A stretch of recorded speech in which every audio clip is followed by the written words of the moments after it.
A Cinemateca Itabapoana TV apresenta aquela que talvez seja a mais fascinante de todas as expedições históricas já realizadas por esse ativista. Vamos juntos conhecer um sítio arqueológico formidável, que apesar de se localizar em território campista, nos limites de Santo Eduardo, a história do Porto de Limeira se concentra exclusivamente no desenvolvimento de Bom Jesus do Itabapoana. E este aspecto talvez seja o grande impeditivo de se instalar um grande museu a céu aberto para visitações turísticas nesse local, que te faz retornar no tempo, até 1860.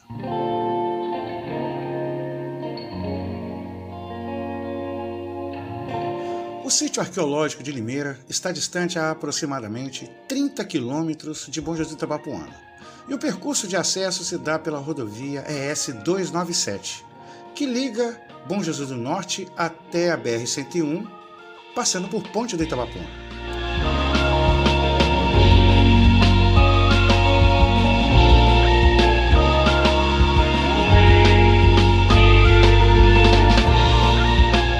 Nessa primeira parada me encontrei com um guia que me sugeriu a expedição, o amigo Sirlan Gonçalves, ou Sirlan Cowboy, nascido em uma propriedade no sopé da Pedra do Garrafão e atualmente residente em Espírito Santinho. Nos encontramos no antigo posto fiscal de Ponte do Itabapoana e seguimos em nossa viagem. Para um pouco depois do vilarejo, temos à direita o acesso à antiga corredeira da Gabiroba. Atualmente, o acesso para a PCH Pedra do Garrafão e para a comunidade de pescadores de Limeira. Tudo na margem capixaba do rio Itabapoana.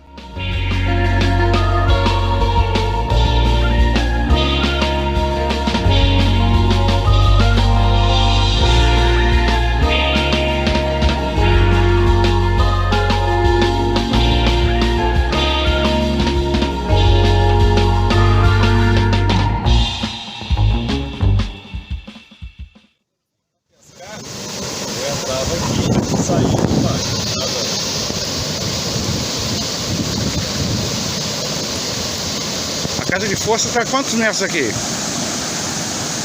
250 no máximo. Os 250?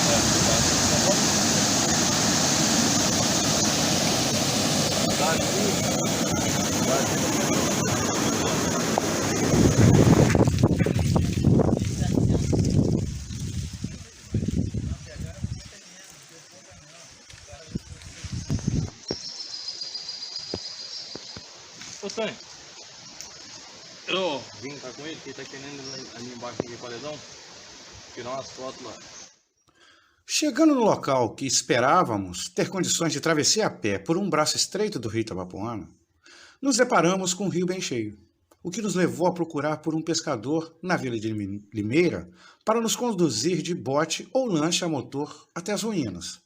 E para nossa expedição ganhar contornos aventurescos, não havia nenhum pescador presente no momento. Porém, um senhor pescador também que estava ocupado com a sua rede nos disponibilizou uma pequena canoa de pescaria para que Sirlan me conduzisse na travessia do rio, em um trecho com mais de 150 metros de largura que me rendeu momentos de pura contemplação cênica e interação direta com o majestoso Itabapoana em sua calmaria na planície nos conduzindo até o passado. Você vai ser o ator principal do documentário, tá, seu Sirlan? Aí, o cara equilibra no bote.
Primeiro vestígio do antigo Porto de Limeira, né?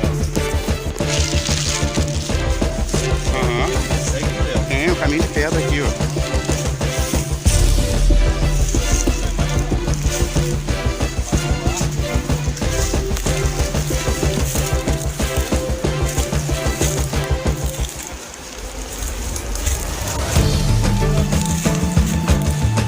É ali, ó.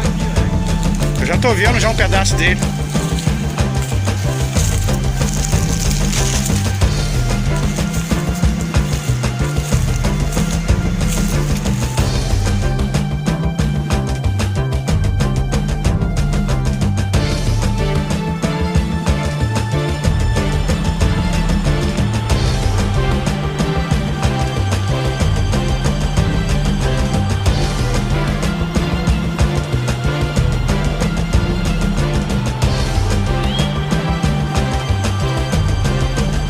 Muito obrigado, Cirlão.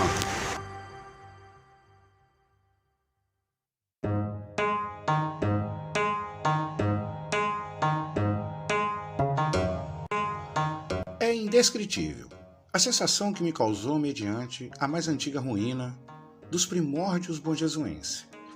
Só restando agradecer ao amigo Cirlão Gonçalves pela disponibilidade em me guiar até esse sítio arqueológico, no qual já vinha planejando essa expedição há alguns anos. E esse registro é o que faltava na construção da história de Bom Jesus do Itabapoana no século XIX. Sobre o Porto de Limeira, não se tem informação precisa de quando sua construção foi iniciada. O que temos são registros históricos noticiando a construção do Porto de Limeira na década de 1850. E pela complexidade da estrutura e pelas enormes dificuldades logísticas da época, poderia ter levado até 10 anos para sua obra ser concluída. No qual temos o primeiro pedido de autorização para explorar a navegação comercial no rio Itabapoana em 1861, podendo então presumir que a obra se concluiu em 1860.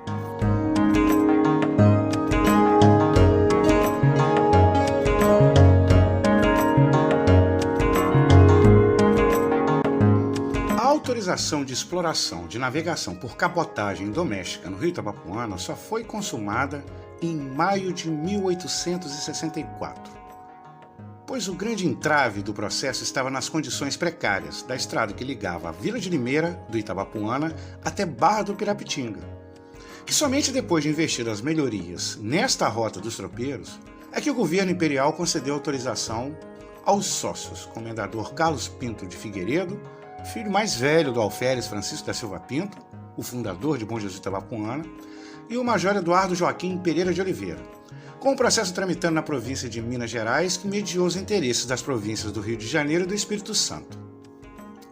A expectativa de êxito na instalação do Porto de Limeira foi tamanha que o governo da freguesia de São João da Barra postulava a apropriação do porto quando ainda estava em construção no ano de 1856, mas ao final o empreendimento ficou mesmo sob a gestão e os interesses do desenvolvimento econômico do Vale do Itabapoana e da zona da Mata Mineira, com os empreendedores daqui de Bom Jesus do Itabapoana gerindo o negócio. A operação do Porto de Limeira consistia no transporte de passageiros entre Limeira do Itabapoana e São João da Barra, em viagem com duração de 3 horas e meia, conforme registro histórico pesquisado, e no transporte de carga no percurso de 60 quilômetros do rio Itabapoana até a Foz, rebocando balsas com café e madeiras nobres para o porto do Barra do Itabapoana, tendo também registros que a embarcação a vapor utilizada no empreendimento rebocava navios na foz do rio Itabapoana até o mar.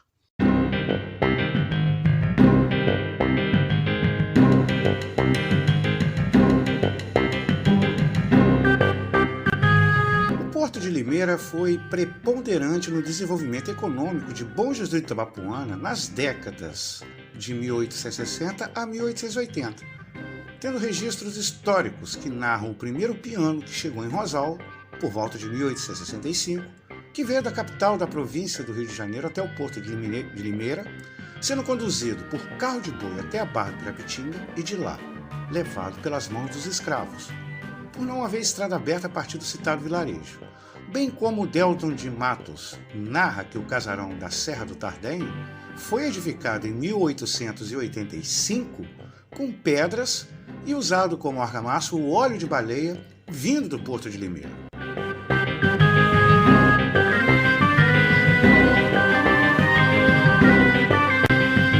A área atendida pelo porto restringia a Bom Jesus de Itabapoana e a região no entorno da Serra do Caparaó, em Minas Gerais e Espírito Santo, como atesta o registro histórico de que o porto atendia às propriedades rurais do Médio e Alto Itabapoana, salientando ainda que um dos sócios era personagem diretamente envolvido no desenvolvimento de Bom Jesus de Itabapoana, o comendador Carlos Pinto de Figueiredo, além dele ser sobrinho do então deputado da província de Minas Gerais, Afonso Celso de Assis Campos de Figueiredo, que por ser muito influente no governo imperial, sua atuação foi protagonista na tramitação do processo de autorização de exploração do rio Itabapoana para navegação comercial, como constam nos registros históricos, discursos deles na Assembleia de Minas Gerais, defendendo a instalação do porto. As atividades do Porto de Limeira se encerraram entre 1886 e 1887, operando pelo desenvolvimento do Vale do Itabapoana por mais de 20 anos, só entrando em declínio a partir da operação da Estação Ferroviária de Santo Eduardo, gerida pela Leopoldina Rail Company Limitada, ficando impossível concorrer com a praticidade e o custo da operação das estradas de ferro.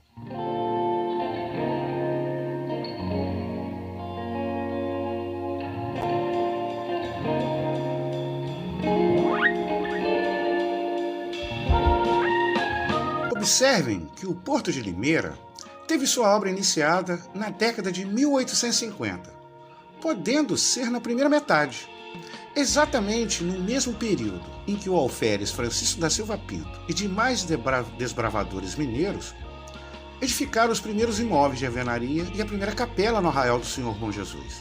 Com os processos de institucionalização do arraial sendo elevado à condição de curato em 1860 e de freguesia em 1862, no mesmo período de conclusão da obra do porto e do início do processo de autorização para explorar a navegação no rio Itabapoana, o que nos leva a constatar que a fundação de Bom Jesus do Itabapoana foi planejada e empreendida de maneira visionária e arrojada.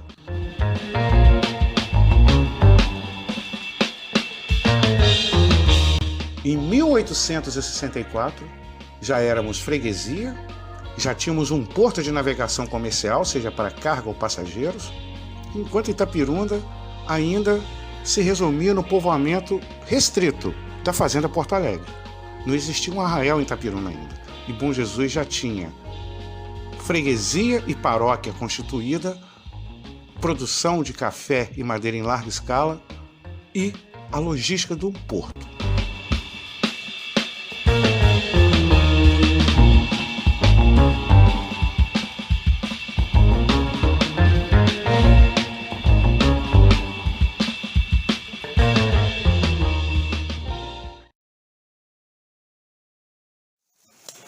Aqui é um piso de pedra, né?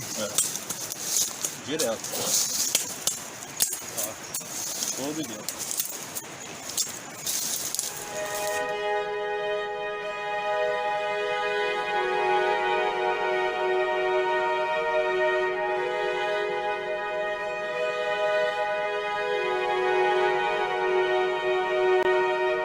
Ainda explorando as ruínas do Porto de Limeira, na parte de trás do paredão, conseguimos identificar vestígios de estruturas do centro comercial e administrativo que existia no porto, mas um perímetro de aproximadamente 100 metros quadrados, podendo os demais vestígios estarem totalmente cobertos pela vegetação. Seguimos então nos afastando do rio Itabapoana em direção à mata, ao interior, e em um acesso que nos atraía como se fosse uma trilha. Provavelmente ali existe algum caminho de pedras oculto pelas ações do tempo, mas que impediu a proliferação da vegetação, fazendo com que depois de um pouco mais de 100 metros de caminhada, chegarmos nas ruínas da extinta Vila de Limeira do Itabapoana, onde haviam casas, capelas, cemitérios, estabelecimentos comerciais como farmácia e armazém. Não há nenhuma informação ao menos de conhecimento geral, sobre o surgimento da vila de Limeira do Itabapoana.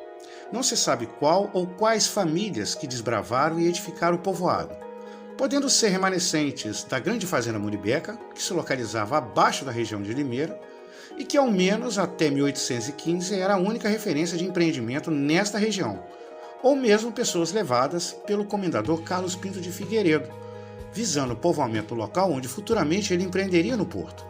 Mas é sabido que o vilarejo surgiu antes do empreendimento, mas somente se desenvolveu por influência do início da operação do porto em 1864 e que a mesma comunidade entrou em declínio a partir da desativação do empreendimento a partir de 1887.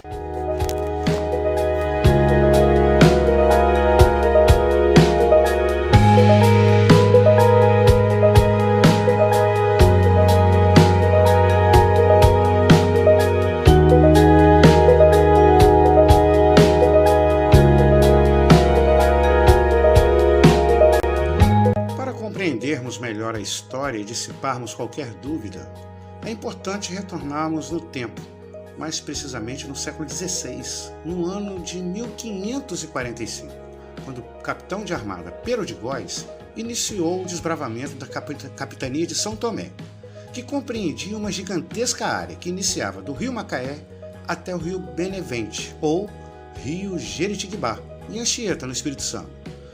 Sendo que neste período a capitania do Espírito Santo de Vasco Coutinho Fernandes iniciava a partir do rio Benevente até a divisa com a Bahia.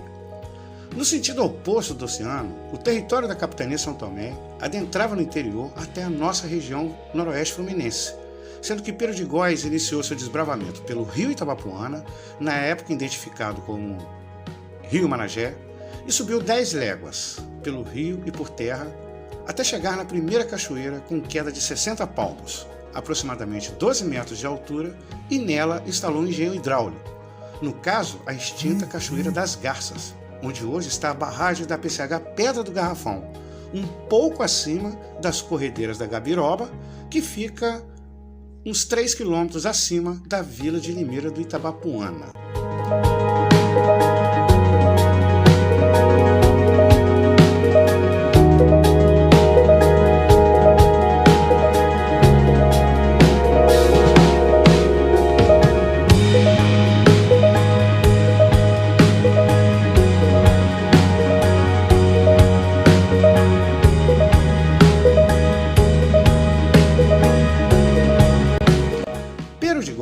Instalou um vilarejo no litoral de São Francisco de Itabapoana, próximo à foz do rio Itabapoana, próximo à barra do Itabapoana, denominada como a Vila da Rainha. E sua comitiva não contava com mais do que 30 pessoas, entre seus auxiliares mais próximos até os escravos e escravas. Portanto, é fora de cogitação considerar a hipótese da Vila da Rainha ter 2 núcleos. O que Pero de Góes tinha no interior era o engenho e a plantação de cana, onde deveria se estabelecer os escravos e os feitores, e na vila ele vivia com seus capatazes, escravas e familiares. Impossível a vila de Limeira do Itabapoana ter sido erguida sobre as ruínas da Vila da Rainha em seu suposto núcleo no interior. A capitania de São Tomé durou apenas 3 anos. Em 1548 ela foi devolvida à coroa portuguesa pela inviabilidade do local, mediante ao baixo contingente disponível para o desbravamento da região, a hostilidade dos índios goitacazes, que resultou em um motim entre sua comitiva. A capitania de São Tomé somente foi distribuída parcialmente para o desbravamento e exploração em 1627, com a seção da região sul de Campos dos Goitacazes sendo dividida entre os 7 capitães, e a região norte, próxima à divisa do Espírito Santo, ficou abandonada até o final do século XVIII, quando foi instalada a fazenda Muribeca. Portanto, não existe relação alguma entre a Vila da Rainha de Pero de Góes e a Vila Limeira do Itabapoana.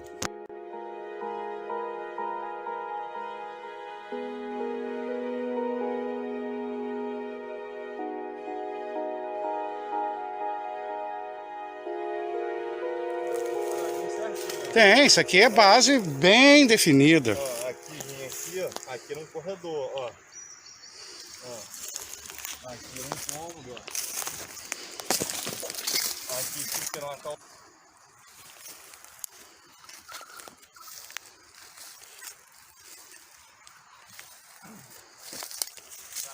mais. Aham, vou chegar aí.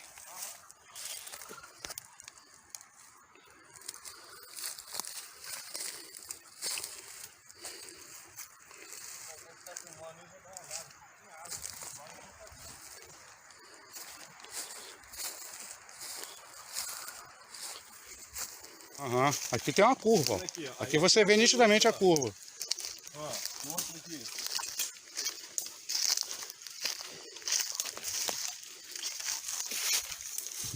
Quer levar para análise? Isso aí é o óleo de baleia que faz a argamassa, né? Ah. Vou levar de recordação. Aqui, ó. Outra questão aqui, ó. Vai ali, ó. Uhum. Segue pra cá, ó. Aqui, ó. A escada. Aqui, tomar aqui, ó. A escada aqui. Vou chegar aí. Vou até limpar aqui. Escada de entrada.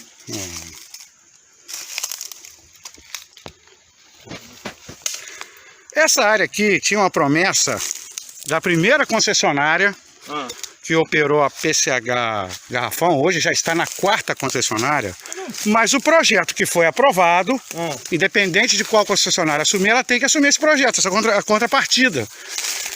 Ela se comprometeu, está documentado isso, ela se comprometeu em fazer um museu a céu aberto aqui, com esse sítio arqueológico, e virar um ponto de visitação turística, para explorar o rio Itabapoana, com paisagens, e aqui é o estado do sítio arqueológico.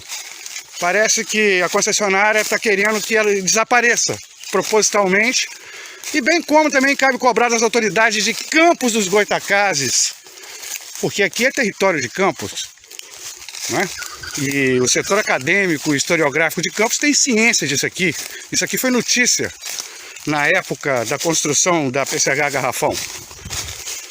É por isso que o canal Itabapoana TV está aqui, em loco, para justamente cobrar aquilo que está documentado e preservar a história, porque, como disse, essa ruína, apesar de estar em solo campista, ela é a mais relevante ruína de Bom Jesus Itabapoana.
Capa de telha aí.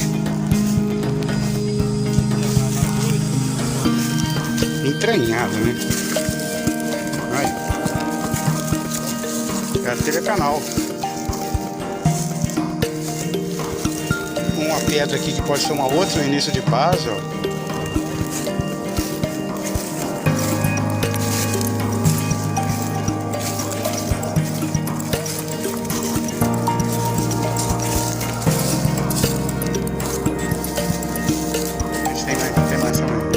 Se a gente passou nela, acho que não, né?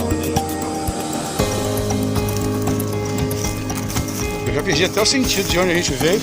A gente chegou e que é tanta coisa.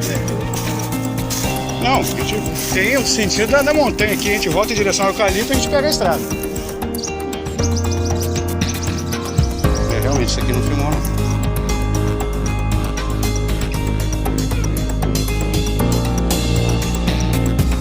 Antes de partirmos de volta, retornamos à margem do rio Itabapoana, uns 200 metros abaixo do paredão do Porto de Limeira, em busca de sinais sobre um outro achado arqueológico, que é um fragmento de madeira, na estrutura de madeira, de uma embarcação, possivelmente uma balsa que naufragou, e um pedaço dela está entranhado na margem do rio, no mesmo lado do porto, mas um pouco abaixo.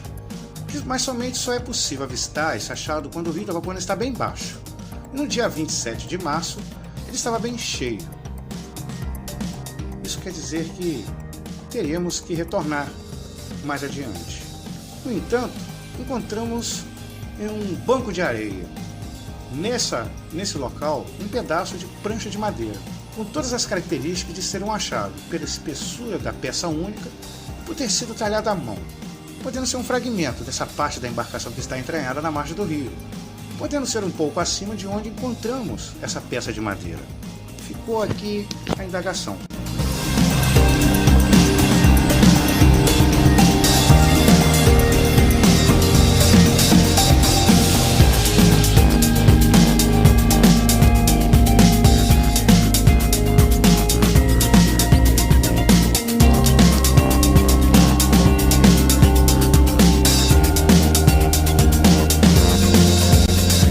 A expedição se encerra contemplando a exuberância do majestoso Itabapoana, em sua planície, com um silêncio característico dessa região, que nos faz revigorar na luta em sua defesa. E sobre o patrimônio histórico, as ruínas, o sítio arqueológico, este somente será tratado com devido valor quando a Sociedade Cultural e Historiográfica de Bom Jesus do Itabapoana levantar a voz e propor a criação de um Parque Estadual das Pedras, do Garrafão e do Mutum, para assim o poder público estadual, através da Secretaria de Estado de Turismo, Cultura e do INEA, investir no museu a céu aberto, na preservação ambiental do rio e no investimento de se empreender no turismo histórico e ecológico da região.